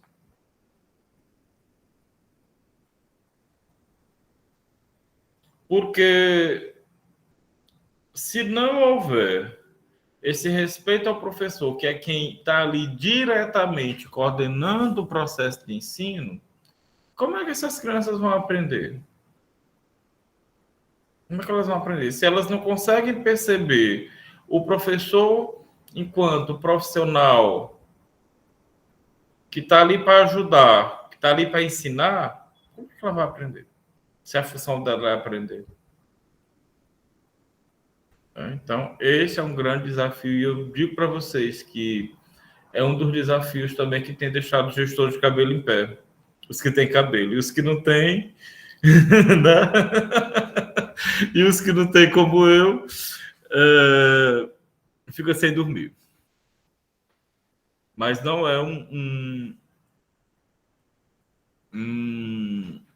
negócio fácil, não.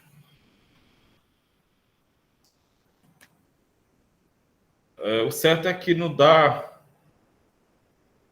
para continuar. E aí, por que nós temos essa situação?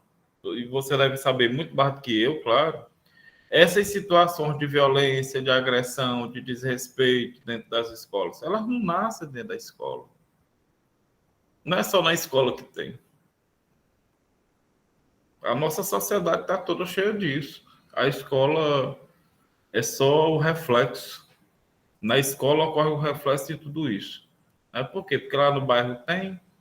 Aqui mesmo na minha casa, se eu vou num restaurante, quer ver aqui na frente de casa eu tenho que ir de carro, porque eu não posso ir caminhando, que eu tenho medo, posso ser assaltado. Então, não nasce na escola. Não nasce na escola. Mas o entendimento de que isso não nasce na escola precisa ser o entendimento que baseia as políticas públicas também.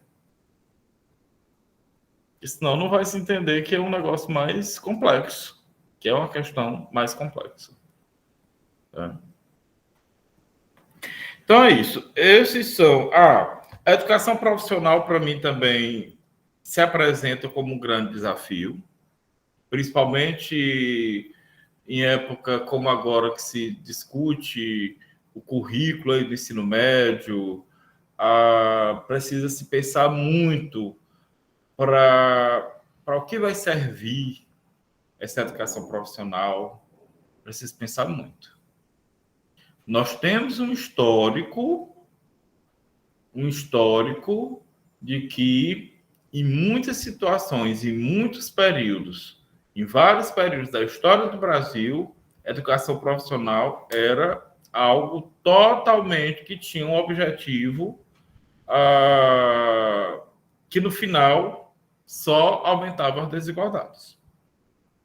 Então, é importante a educação profissional, importantíssima, mas precisa ser pensada sempre nesse ponto, para ela não reforçar a desigualdade. Pelo contrário, para a educação profissional ser pensada como uma oportunidade de diminuir as desigualdades, assim como a educação de jovens e adultos, que continua sendo um desafio. Para os anos que EJA é desafio, mas continua sendo. Continua sendo por isso, porque se não for pensada e gerida, financiada com cuidado, ela vai servir para aquilo para o qual ela não foi criada. Ela foi criada para diminuir as desigualdades, mas dependendo de como ela é pensada, como ela é feita, pode servir para o contrário. Por isso continua sendo um grande desafio. É desafio muito, né, minha gente? Mas desafio é para ser enfrentado, desafio não é para ser contemplado, desafio não é para ser romantizado, desafio é para ser enfrentado. E é para isso que nós estamos aqui, é para isso que vocês estão aqui também, para pensar formas, para pensar estratégias de enfrentar tudo isso. Né? Então, eu paro por aqui, Fabiana. Bom, professor, foram reflexões assim importantíssimas, né, para o nosso fazer, para a nossa reflexão e também para o nosso fazer profissional lá dentro das escolas, né? E assim, já atuando em escola, acho que a gente percebe a diferença, né? Que eu acho que é uma das grandes questões que a gente vem discutindo, é a nossa não inserção apenas nas secretarias de educação, apenas nas gerências regionais, né? Por quê? Porque quando a gente vai para o chão da escola, é que a gente consegue visualizar com mais nitidez todos esses desafios que o senhor colocou aqui. Né? E consegue... assim, Fabiana, me permite, eu sou defensor de uma concepção de ensino, e é isso que eu ensino para meus alunos, que não adianta a gente pensar que eu, professor, asseguro a aprendizagem do meu aluno apenas eu aqui na sala, a minha presença, eu aqui na frente de uma sala de aula e meus alunos ali. Se eu não tiver uma preocupação e se eu não considerar que para esse menino aprender, para essa criança aprender, ela precisa ter as condições adequadas, minha presença ali não é quase nada. Se eu não considerar, por exemplo, será que essa criança que está aqui hoje, ela está com a nutrição adequada que possa favorecer a aprendizagem dela? Será que esse menino está com fome? Ninguém com fome aprende, não é só criança. Ninguém com fome vai aprender. Como é que esse menino mora? Onde ele mora? Esse menino que está aqui hoje, que está dormindo, todo sonolento em cima de uma cadeira, de uma mesa. Por que será que ele está sonolento assim? Ele está indo dormir tarde? Ele está passando a noite toda vendo o pai brigando com a mãe, ou o pai e a mãe usando droga, sei lá. Esse menino que está sonolento, ele está fazendo uso de algum medicamento? que provoca isso. Então, o ensino tem tudo isso.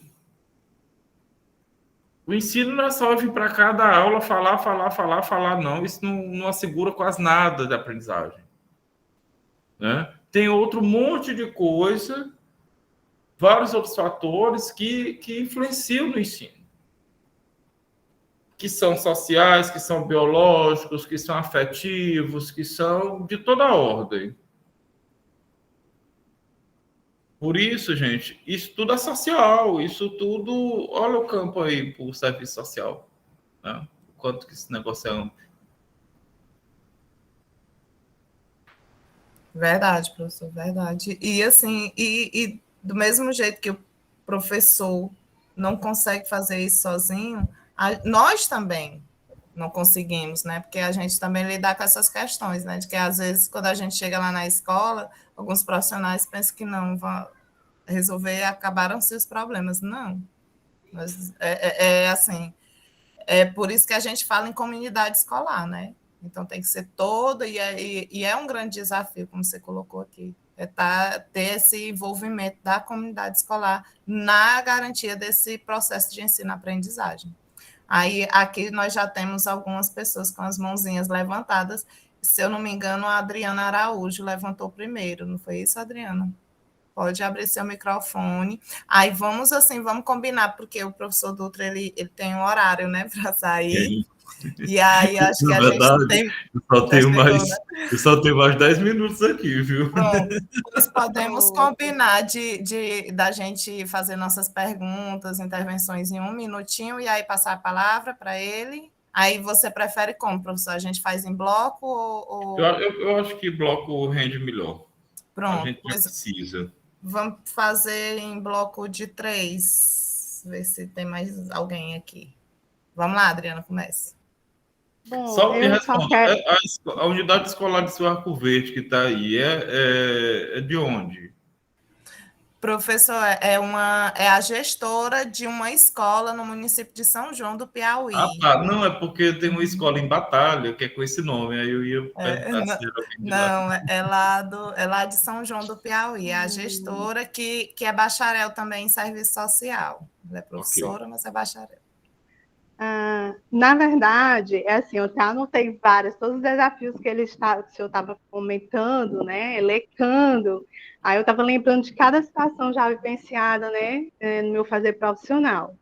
E uma delas que acredito também que você pode elencar aí é a questão desse novo modelo de escola que eles querem implantar, que já é uma preocupação com os profissionais da educação, que é de tempo integral, quando você fala em desigualdade, quando você fala em permanência, quando se fala na questão de promover, o aluno promover, contribuir com a renda de casa. Aí, quando você fala né, da questão da desigualdade no tempo que a pandemia nos trouxe, a questão dos projetos e programas que foram colocados para a educação, assim, de uma forma muito rápida, e um deles que eu posso dizer que eu acompanhei, que foi o projeto Mais Conectividade, onde tinha tantos chips disponíveis, mas, ao mesmo tempo, poucos alunos tendo acesso a esse projeto, né? Então, assim, é só corroborando com o que você estava falando na questão das desigualdades. E aqui, se eu fosse elencar, ia dar muito mais coisas. Então, Adriana, Carol, é com você. Boa noite. Um desafio também, né, Fabiana, falar em 1 minuto. Acho que para assistente social é um desafio. Mas eu já fui contemplada em uma das falas da Adriana a respeito das escolas de tempo integral, que também é algo que, mesmo em equipe, a gente discute, né? A questão do jovem como também provedor da família e todas essas dificuldades, né? Todo elenco de desafios que o professor Dutra trouxe, né, a questão da não participação da família, né, na vida escolar, na vida do estudante, a tecnologia utilizada muitas vezes de uma forma que não favorece, a intolerância, e eu me identifiquei muito quando ele falou na questão da gente estar numa vida tão acelerada que a gente não tem paciência para escutar um áudio de 1 minuto, né? Isso não é saudável. Eu tenho uma filha de 3 anos e às vezes ela diz: mãe, para, e larga o celular e para tudo que agora sou eu. E aí é um choque. E ela tem razão. Aí nesse momento, eu acordo para a realidade. É importante, né? E a sua fala me trouxe lá no passado, né, Fabiana? 20 anos atrás, talvez o que nos favoreceu a caminhar para o serviço social e para essa visão crítica, né? Porque tivemos bons professores, dentre eles o senhor, né? Tenho a honra de ter sido sua aluna e de ter me sentido questionada e instigada, né? E ouvi-lo conseguiu reacender isso, né? Eu gostaria de agradecer, né? Parabenizar o evento, agradecer a sua fala, que foi muito pontual, foi cirúrgica e que nos traz uma reflexão importante, né? Que para que a gente possa chegar a êxitos, é importante a gente focar nesses desafios, que eles parecem muito simples e parecem muito básicos, mas que se a gente não consegue saná-los, a educação não é só uma sala de aula, né? A gente já venceu esse discurso de que a educação é ir sentar, repasse de conteúdo. Se esse jovem, se esse estudante, ele não tem uma condição social, psicológica adequada, ele não vai absorver o conteúdo que querem simplesmente repassar, né? Então, seria mais no sentido de agradecer. Acho que eu falei mais que 1 minuto. Fui. A Graziela está com a mão levantada. Queria parabenizar o professor. Nossa, muito importante a sua fala, professor. Mas eu fico pensando também sobre o conteúdo das escolas, né, professor? O conteúdo ele é extremamente interessante, né, para a criança, né? Eu acho que a gente conhece muito pouco sobre a cultura brasileira, né, sobre os povos originários. A gente lembra que a gente tem os povos originários do Dia do Índio, né, como um dia muito específico, e sempre falar da cultura, né, dos povos africanos, né, da nossa origem do Brasil, né. Acho que a gente explora muito isso. O conteúdo, ele não é para aprender, né, professor? Ele não é um conteúdo para criança estar interessada, de tentar entender o que está acontecendo, de usar o espaço para o conteúdo da vida dela, né? Eu fico pensando que isso também é um desafio muito grande, né? Esse conteúdo europeu que a gente tem essas exigências que a gente tem que ter de Minha filha está no ensino médio, ela está estudando Fahrenheit. E assim, o que tem a ver o Fahrenheit? A gente nem usa o Fahrenheit no Brasil, você entendeu? Então, assim, vamos pensar em outras coisas. O que é importante ela saber no ensino médio, né? O Fahrenheit ela não vai usar para nada, gente. O que ela vai fazer com o Fahrenheit? Fahrenheit Celsius, essas coisas. Então, todo o conteúdo que a gente tem, o conteúdo europeu, ele é desinteressante para a criança também. Você acha que isso é bem relevante? Graciela, por isso que toda uma discussão que envolve o currículo das escolas, que isso é importante, porque assim, o que ocorre? Nas escolas privadas, principalmente nas escolas privadas de elite, o currículo ele é trabalhado integralmente, todo planejado, trabalhado até o final do ano. Em boa parte das escolas públicas, quando não há gestão do ensino, tanto faz chegar até a metade, como chegar ao ponto que não seja o final desse currículo, sabe? E isso pode ser mais um ponto para fortalecer as desigualdades. Pode ser não, vem sendo, historicamente vem sendo. Por quê? Um menino que estuda um conteúdo que está programado para ele só chega até a metade desse conteúdo, e quando chegar lá na frente ele vai ter que concorrer com um que estudou o conteúdo todo, ele já chegou com toda a desvantagem do mundo, né? Então, é uma preocupação também, é um desafio também. Por isso a gestão do ensino, que eu coloquei ainda há pouco, viu, Graciela, como que deve ser prioridade. É um desafio, mas deve ser prioridade. Porque a gestão do ensino é que vai dar conta disso.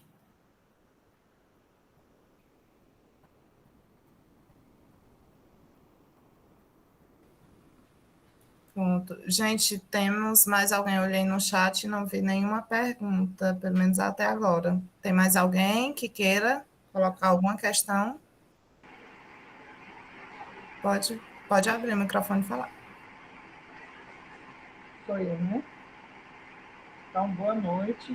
Até pensei em não falar, mas diante da fala do professor Dutra, eu não poderia deixar passar, mas para parabenizar, né? Quando o professor falava, eu senti na pele, até parece que ele conhece todos os nossos problemas, né?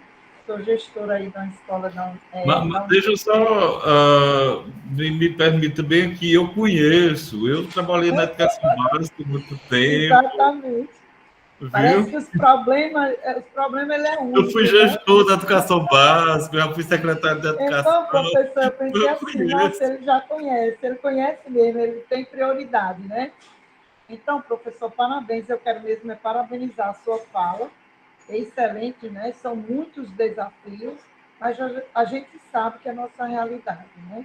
Eu quero agradecer, eu fiquei pensando quando o Fabiano me mandou para o link, né, convidando para a gente fazer a inscrição, eu pensei, como? Se eu vou estar na escola, é muito tempo, mas já estou olhando aqui no relógio e vejo que já está acabando, e tudo que foi discutido, foi falado aqui, é assim, coisas que muito importante para nós que estamos na gestão, muitos que foi colocado, muitas coisas colocadas aqui, é a nossa vivência no dia a dia, né?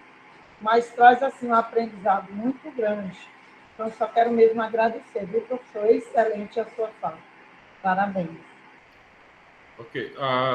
Pensemos também assim, ó, quando eu coloco os desafios aqui,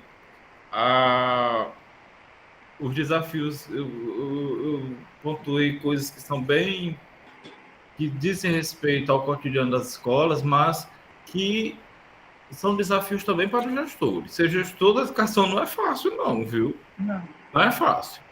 Né? Ser gestor, em qualquer que seja o âmbito, até gestor de uma escola, eu estou colocando até gestor de uma escola porque tem o gestor da regional, tem o secretário, não sei o quê, nada disso é fácil.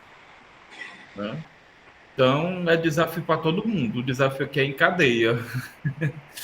Né? Mais alguma pergunta, gente? Que acho que o professor já vai ter que... Você ainda tem alguns minutinhos, professor? Tem mais alguém, Fabiano? Não tem mais alguém, não vi nenhuma pergunta. Se o senhor quiser, né, fazer as suas considerações finais. Pois, gente, eu agradeço demais a vocês pela paciência para me ouvirem, para conversarem comigo. Eu agradeço também pelo convite para estar aqui. É uma das coisas que eu gosto de fazer mesmo, assim, que me dão prazer, é conversar sobre desafio, é conversar sobre a nossa vida, porque isso aqui é a nossa vida, né? É a nossa vida de alguma forma, profissionalmente, ou quando a gente pensa nos filhos da gente, ou quando a gente pensa nos filhos dos outros, mas é a nossa vida isso aqui. Então, eu espero que vocês possam refletir um pouco mais sobre o que nós conversamos. Espero que vocês possam também, dentro disso que a gente conversou, vocês possam vislumbrar muito mais possibilidades de atuação, né, do serviço social, dos profissionais do serviço social, que eu acho que é só o que tem, mas vocês aqui sabem a parte técnica e que vão poder vislumbrar para que possam também lutar, né, para a ocupação desses espaços, para garantir esses espaços de atuação de vocês. É a educação básica que vai ganhar. A educação básica que vai ganhar. Então, obrigado, boa noite, e eu estou à disposição, Fabiana, aí sempre. Carol? Obrigada, professor. Vou quebrar um pouquinho bem que o protocolo, como o professor vai sair, eu gostaria da gente fazer um registro antes dele sair, com ele ainda aparecendo, quem puder abrir suas câmeras agora, mas não saiam ainda, só o professor Dutra que vai sair, que ainda tem uns avisos para vocês. Viu? Quem puder aí rapidinho para fazer aqui um print da Ah, tela. Fabiana, depois tu me arranja também essa Mando foto. sim, vou mandar sim. Tirei algumas já aqui. Depois vou ajustar e mandar para todo mundo. A minha não estou conseguindo abrir. Não, tudo bem, só que. Deixa eu ver aqui. Fazer agora. Deixa eu ver.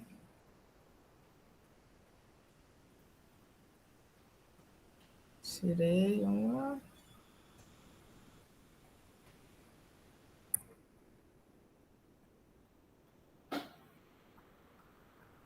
Deixa eu tirar Pronto. só mais uma, que parece que abriu, mais gente abriu câmera aqui. Vamos lá, mais uma, a última.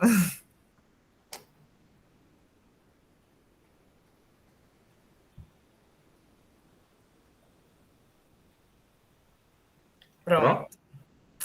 Pronto, pois, professor Nossa, aí, Dutra, Fabiana. muitíssimo obrigada, Gente, viu? Foi tchau. ótimo estar Boa nessa noite. noite. Tchau, boa noite.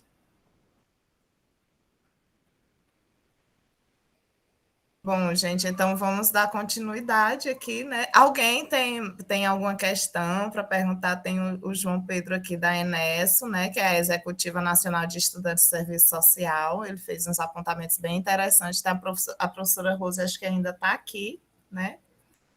Então, se alguém tiver mais algum questionamento, levante aí a mão. Enquanto vocês se manifestam, eu gostaria de reforçar que todo mundo não esqueça de assinar a lista de presença, viu?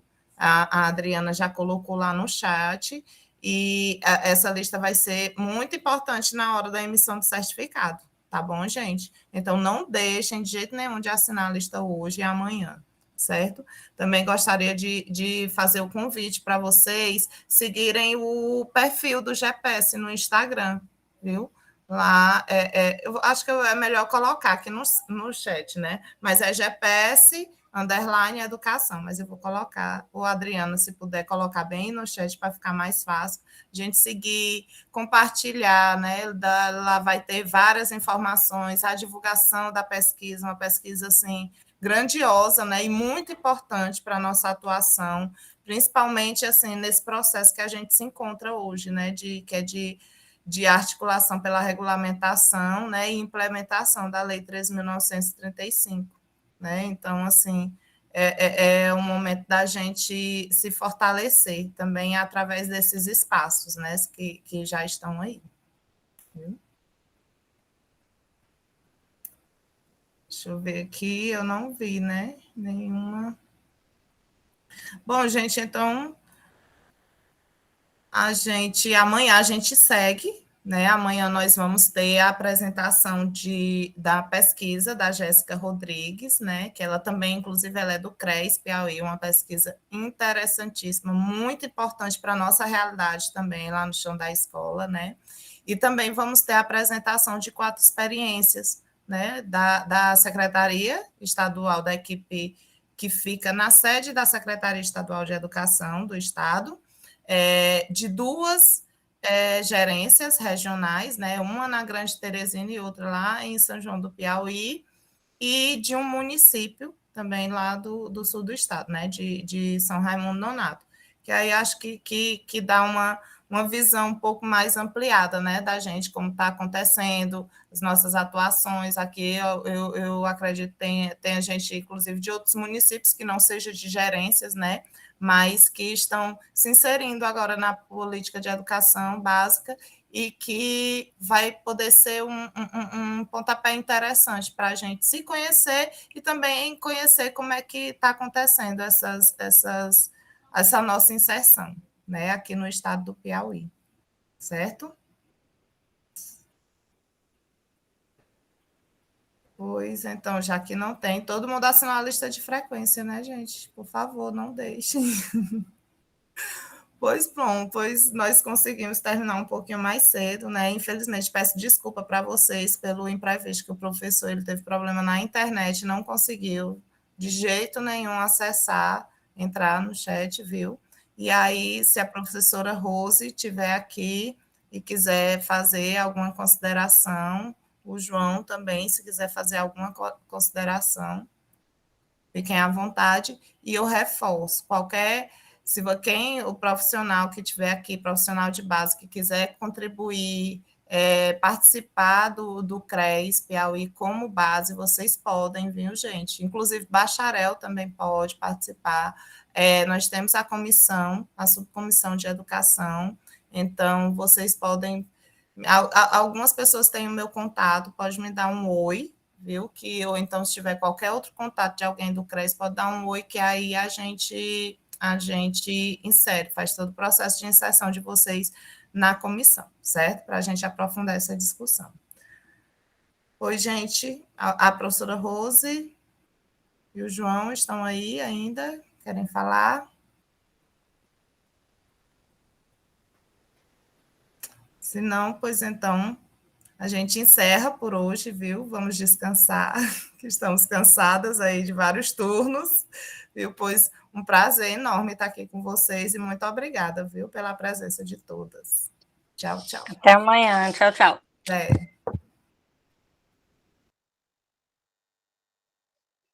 Boa noite, pessoal. Até amanhã.